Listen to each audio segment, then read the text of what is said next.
Welcome to Author Audience, where I'm on a mission to help you reach more people with your message. It's time to let your light shine. Today, I'm rolling out the red carpet and inviting you to join me for this expert interview with Felicia Slattery. Hi, Felicia. Hi, Shelley. It's so good to see you. I know. Felicia's one of my favorite people, and I'm going to be sharing her official bio, but my Shelley Hitz bio is that I have coached with her. I did speaking coaching with her, and amazing, best investment, but also she's just the real deal. She has a great heart and totally love her. So excited to have you on the podcast, Felicia.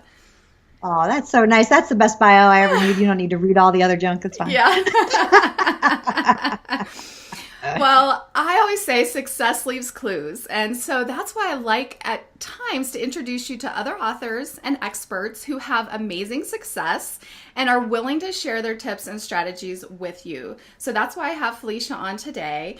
And just a brief bio of hers. She is a #1 best-selling author several times, and she's working on a book called Real Relationship Challenge, which sounds amazing. We'll be talking a little bit more about that. She's the creator of the Signature Speech System and the Signature Speech and Webinar Wizard, which I've used both of those, and I recommend the Wizard. It is so helpful for your first speech or webinar. Oh my goodness, I used it.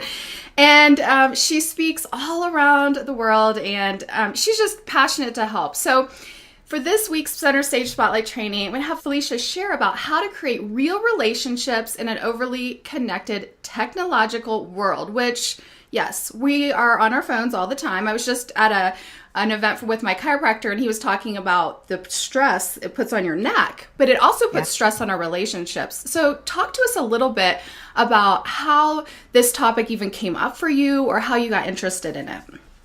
I've been on social media since I started my business in 2006, and it looked way different than it does today. Yes. But, at the time I was teaching college, I had 2 babies. They were 1 and 3 years old, and I wanted to be home with them. So I had to create a business where I could be home with them, but still be able to do business. And at the time, I was a technophobe. I I didn't learn. I could turn on the computer. I could send an email. I could read. I knew how to Google. On this podcast, you're talking to creatives, and creatives understand. A lot of creatives are the same way. So. Yeah. So I had to figure out, all right, well, how am I going to make this work using the skills that I have? And I had a master's degree in communication. I was teaching communication courses, teaching public speaking courses. So I know how to talk to people. I know how to relate to people. And so when I found social media, I was like, yay! So I can talk to people. And this is my place. And I actually, right. And I started it honestly as a way for just myself, as a way to just be in touch with other human beings. And over the years, the people that I've built relationships with virtually as well as in person, and then continue those relationships virtually, have all helped me grow my whole business. I mean, in fact, you and I met virtually before we met in person, and then we met in person, and we did some work together, and I'm on your podcast now. I was on a podcast, another version of another podcast. I mean, we've just done some things together. We've promoted each other's work. I mean, and how did that all start? Well, it started with that relationship on social media, and a lot of folks have seen me doing this over the years, and the most recent time was about a year ago. I was trying to buy this very house that I'm standing in. Oh, I remember. Oh, I do. Yeah. And so we had been saving money, and we had moved from Chicago to Knoxville, Tennessee, where we are now. And, we didn't know the area. So we lived in an apartment for a year. So the lease was coming due. We had found this house. We loved it. Obviously, we'd been saving money and everything was good. And then the mortgage guy came back and he said, you need $26,000 more than you already knew about. Yikes. And by the way, you need to have it in 5 days or no house for you. And I was like, what? Oh my goodness, stress. So it was crazy. And of course I prayed a lot and was just, asking God for guidance. Like, is this really the right house? And I really kept feeling on my heart, like, this is our house.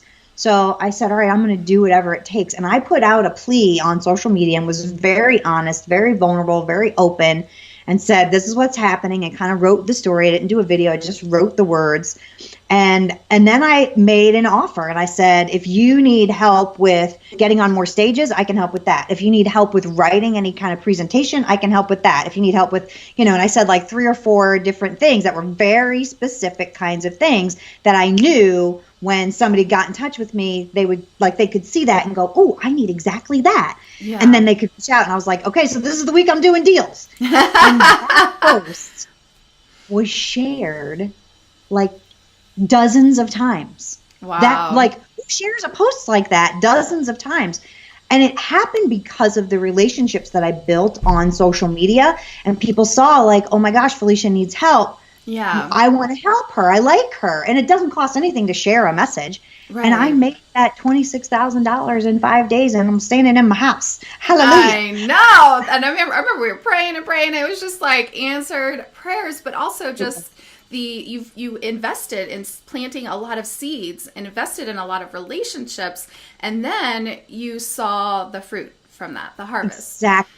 Exactly. And so, yes, prayer and action, right? Like you can pray, but you got to do something, and they got to meet in the middle. That's why I love, like I fold my hands like this.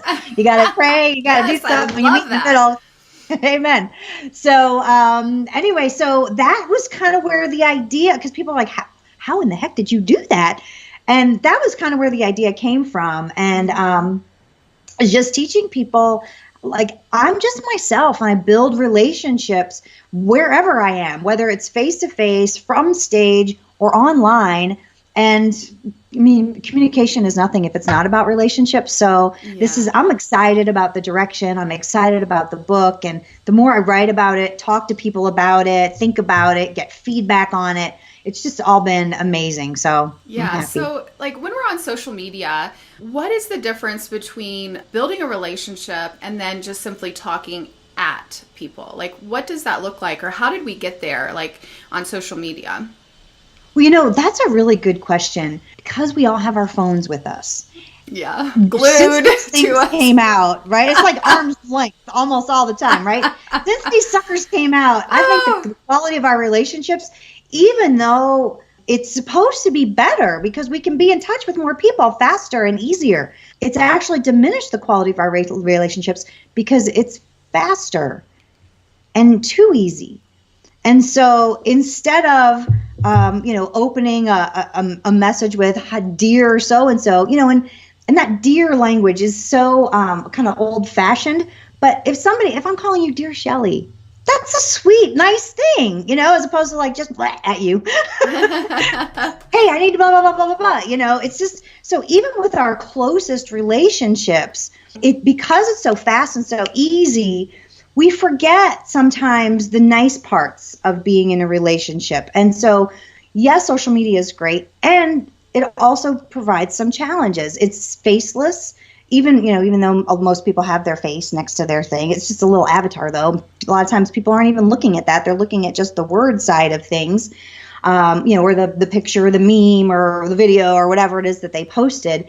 And they're forgetting there's like not just one human being on the other end, but however many human beings that person's connected to and you're connected to, all those people are seeing that, all open 24 hours a day, anytime. And when we see story after story after story of people who think something is private and it's not. I mean, just this week, there was news out of Harvard University that they rescinded 10 students' admissions because I saw your post on that. That was crazy. Shocking. And, these students were posting in a private chat, not even like out in the world, and they thought it was private. And they thought they were being funny, but it was, stuff that bordered on hate crimes and just horrible things that they were sharing. And Harvard said, yeah, we don't want that. And y'all are out. Like, and talk about ruining your life. Hard to get into there. I mean, it's not easy. Yeah. I mean, I'm trying to remember the exact statistics, but I want to say it was something like in the tens of thousands of applications. And they only took 3,000-4,000 students. Yeah. And, those seats are very coveted. And you graduate from Harvard and you're kind of setting yourself up for, a pretty successful life. Yeah. Yeah. Into Harvard, you're setting yourself up, but then you ruin it by oh my gosh. So crazy. Yeah. Yeah. So for authors who are trying to build relationships with their target audience, I usually talk to them about engaging, asking questions, and I've started posting a question on my personal profile once a week. And it's interesting, those posts, they get a lot of engagement because people like being asked their opinion or, things like that. So what other, things have you really seen to work on social media, where a lot of times it feels like a one-way relationship and it's like, how do I get that person to respond? Okay, this is a fantastic tip for authors in particular. Don't think of your personal Facebook profile as for your only family and friends. Yes, your family and friends can be there, but think of your personal profile as an extension of you as an author. Sometimes in business, we will call it your persona as an author. When I think of persona, I just mean like extension of who I really am. I have so many people meet me after seeing me online and they go, oh my gosh, you're just the same in real life. It's like, well, how else would I be? I know. Right? I'm sure the same, you get the same, like you're exactly the same online as you are in person. Like, well, what else would you be? But there's a lot of people who are like trying to fake something, they fake it till you make it weirdness. And don't try to fake it, just be who you are. But think of your Facebook personal profile as something for your readers to connect with you, the people who are interested in what you have to share, whether you're fiction or nonfiction, it doesn't matter. Readers love to see a glimpse of who the author is. So don't be afraid to share yourself and open your posts up to public. Be careful about what you post, of course. I mean, don't post, your address up there when you're going on a 2-week vacation. Hey, my house is empty, come rob me. Like not that. Take your pictures and then post them when you get home or when you're on the plane on the way home, kind of thing, whatever. But think of your profile as an extension of who you are as an author, so that, like Shelley, you just said it, like on my personal profile, I'm asking a question, I'm getting a lot of engagement. Yeah, because that's where people are used to engaging, is on our personal profiles. So just do it there. And you know what? I just remembered, I actually posted on my page as well. And those are the posts that normally get response to as well. I get a lot more response on my personal profile because of the algorithms, but I also put it on my page. And so I put the same question and it does elicit response.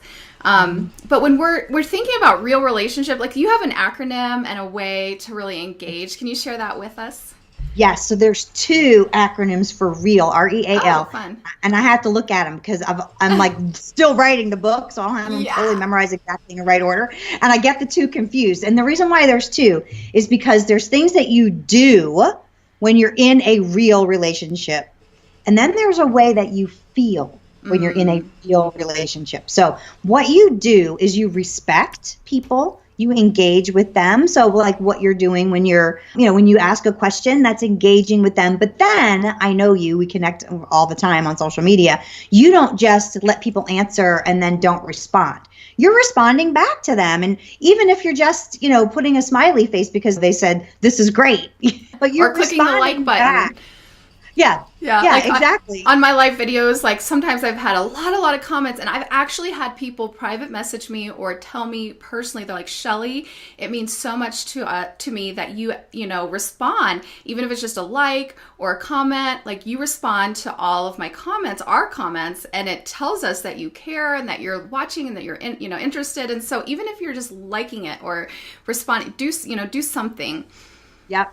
And, I love what Facebook has done with the different kinds of emotions that you can put. So like the like is the default, but if somebody says something that's really sweet that makes you go, oh, that's so, and I love that. Like click the love button because it means like you thought about what your response was going to be to their answer, So so you're respecting them, you're engaging them. Affirm is the A, and affirming people means you're not just on social media to blast your message. And sometimes the better you get at this, the less you'll have to consciously be thinking about, oh, I need to go look for somebody who's sharing good news, or their kid did something great, or they just got a new puppy, or they're celebrating something in their business. Like celebrate with people. That's affirming to them. Or even when sometimes people share bad news, somebody passed away, or whatever the case may be. Like I'm so sorry for your loss. I mean, it doesn't have to take you a lot of time, but that's just affirming their life experience and something that they felt that they wanted to share with their friends, followers, fans, connections. Well, you're one of those people. So affirm that. And then the last one is laugh. I mean, when we're with friends, and this real, REAL, how we are in a real relationship, it's how we are in person with people. It's how we are. I mean, I do this from stage. I respect my audience members. I engage with them. I affirm them. I laugh with them. Well, we laugh with people that we're in a relationship with. Why wouldn't we laugh with people that we meet online? Why wouldn't we laugh with our readers, with our audience members? Like, of course we will. So post some fun things or funny things or whatever once in a while, or just laugh at something that they've put up. Don't take yourself too seriously. I know, Shelley, one of the things I've seen you do that is fun and cute and funny is you'll share some of your outtakes from your videos, which, like where you flubbed or made a mistake. Bloopers. That's blooper reel, exactly. So that's the first reel: respect, engage, affirm, and laugh. We do those things so that then we can feel like it feels to be in a real relationship. And we feel recognized. When someone respects us, engages, affirms, and laughs with us, we feel recognized. Like, wow, you see me, you know me, you get me. We feel energized when we're with people that we like, that we enjoy, that we care about. We feel energized.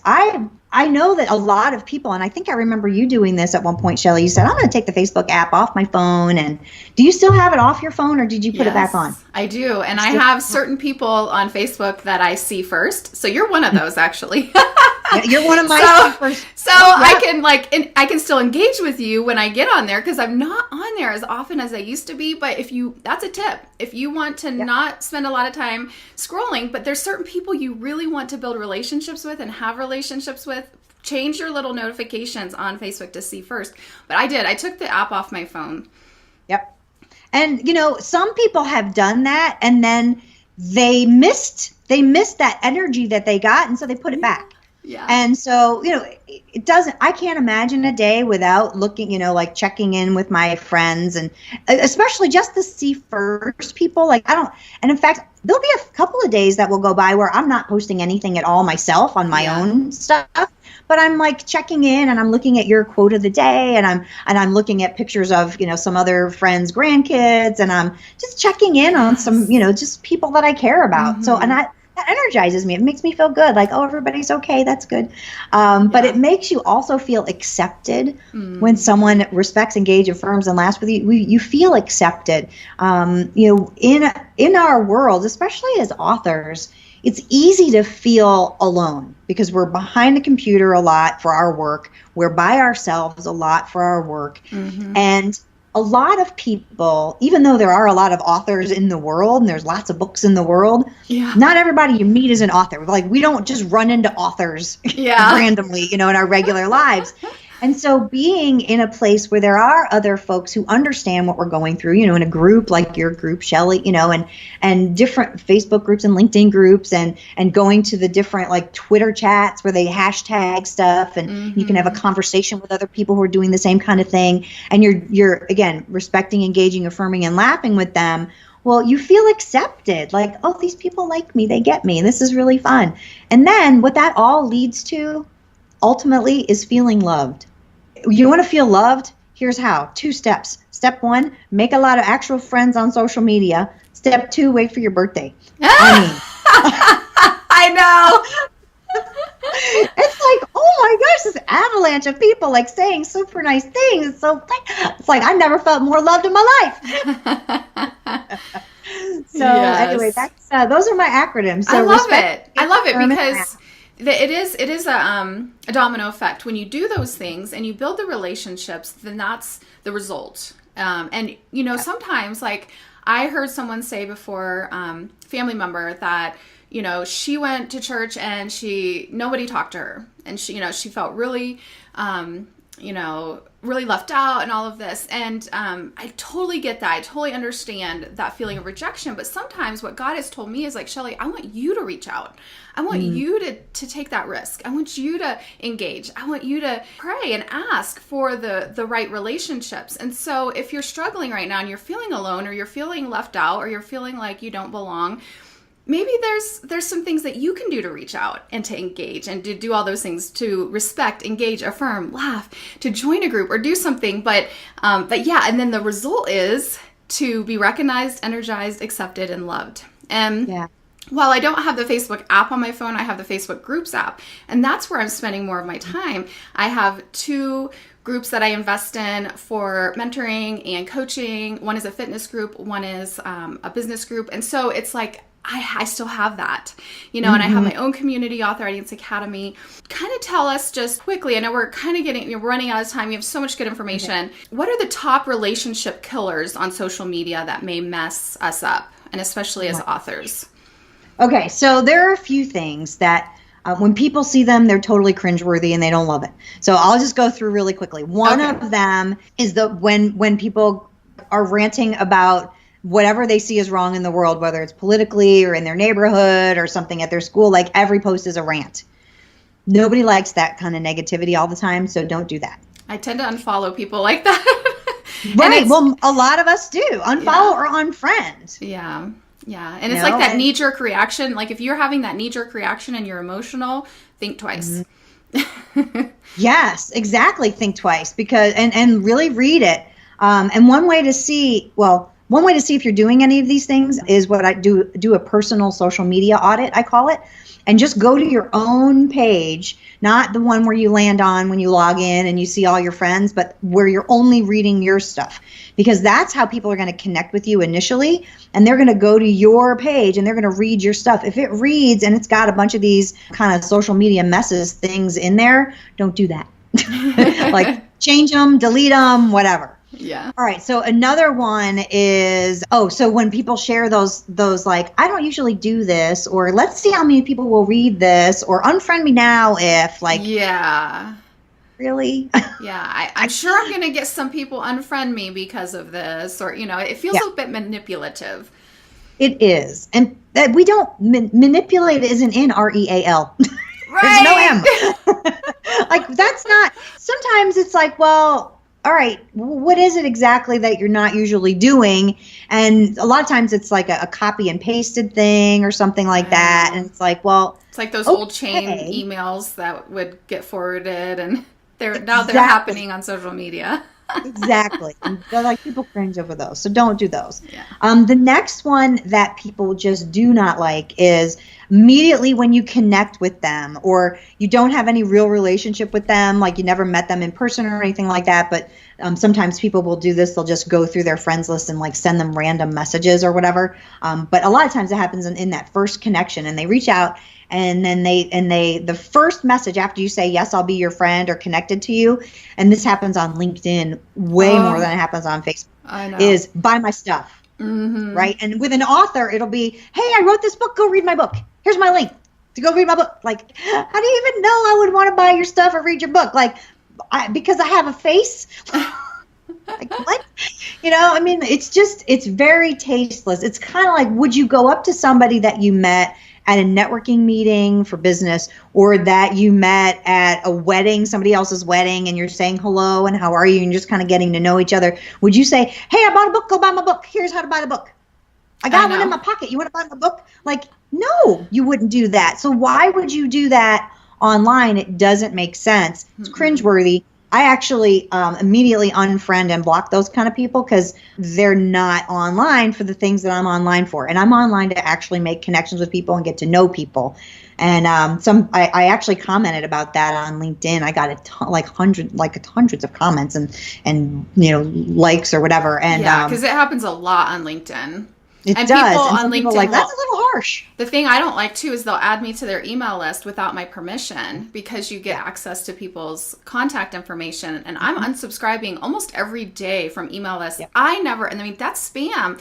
Like I could report them and, I don't, but it's like, please stop. Don't add people to your email list. Don't, spam them with things when you're just, we don't even know each other yet. Right. Exactly. And how would you know, like, how would you think they would even want your stuff? Just go with normal opt-in kind of things. People see your information. They see you interacting. They see you talking about your book and your content. And you absolutely should be doing that online. Just do it in public And then every once in a while, offer something like, hey, by the way, here's a link to my book. Hey, by the way, if you're interested, I got a blog over here. Go read my blog. Hey, I got something for free. If you're interested, I got that. Like, not every post is that, but you don't not do it. You want to make sure, have a nice balance between, hey, everybody, I got something if you're interested, and not that. So there you go. Yes.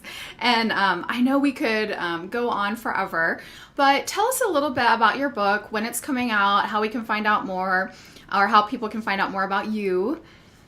Okay, well, I'm talking to authors, so you all know. Yeah. I'm at about 20,000 words right now.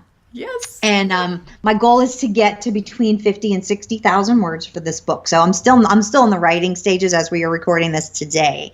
And I have a publisher that's published for me in the past, and they're kind of like in my back pocket, but I have a really big publisher that I want to kind of talk to, and I've been praying for, a connection and an opportunity for that to happen. So I'll be reaching out to them. And so I don't even have a publication date. I mean, my goal is to have the book written by the end of this month. I don't know how realistic that is, but I can write anywhere from 3,000 to 5,000 words a day. So we'll see.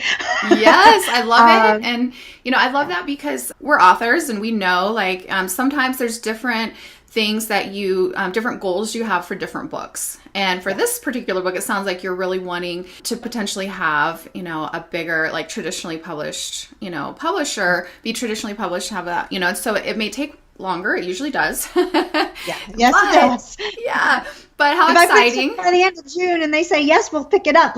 We may not be launching until next April. I mean, who knows? Yeah. But do you have what free information or content that, you have right now that you think my listeners would be interested in, or how can they learn more about you? Well, I talk about building relationships from the stage for whatever business you have. I have, you can go to signaturespeechforauthors.com, and there's some free information about how you can connect and create relationships with your readers from the stage. That would be one place that you can go, and just be friends with me, connect with me, follow me, whatever, on whatever social media is your favorite. I'm even on Instagram, way more than I used to be.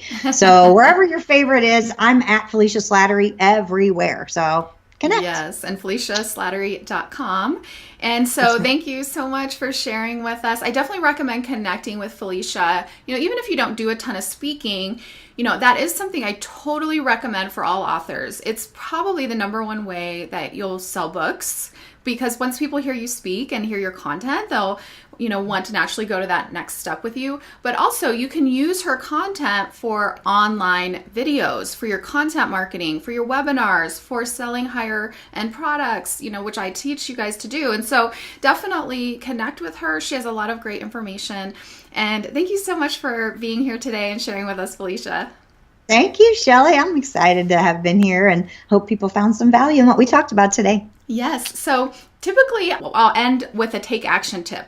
If, there was one take action tip that you could give for this whole concept of relationships on social media, what would be the one thing you would have authors do as a result of listening to this today? Okay. I have two very related. Okay. Number one, do that social media self-audit. Look at your stuff and make sure that you're your stuff is, reading the way you want people to know you. Mm-hmm. That's the first thing. The second thing is, today is somebody's birthday who you know on social media. Don't just write happy birthday and their name. Think about how you know that person. Think about something that happened in your life with that person, where you met them, what you enjoy about them. Maybe you've never met in person, but you love that they post fun memes, or you love that they share pictures of their kids and their kids are so cute, whatever. This is what I love about you. This is what I remember about us. Do you remember that time when that just makes me smile, and I hope you're smiling today on your birthday, right? Post a personal message to the people that you know whose birthday it is today. So those are two things. Yeah, and that will totally help you to stand out, because how many hundreds of people are going to post happy birthday, but not as many go that extra step. If you're comfortable, record a video. That will really help you to stand out. A little video message to someone for their birthday. But I love that. I love that so much. So thank you so much for joining us. And thank you for all those of you that are listening in. I appreciate you. I hope that you got a lot out of this, and I will see you next time. Bye-bye. Thank you so much for listening to this episode of Author Audience. I would like to invite you to attend one of my free trainings all about how to sell more books without being pushy or self-promotional. It's called Amplify Your Message. Plus, I will give you 2 free gifts just for attending. No credit card required. First, you'll get my best-selling book, 9 Strategies to Build and Grow Your Author Platform. And you'll also get my ebook titled List Vend, 5 powerful emails you can use immediately to grow your business. These are basically fill-in-the-blank style templates, and they are yours at no charge when you join us for the training. You can sign up for my free training by going to shelleyhitz.com/amplify. This training and the 2 bonus ebooks are free, and I would love to help you sell more books.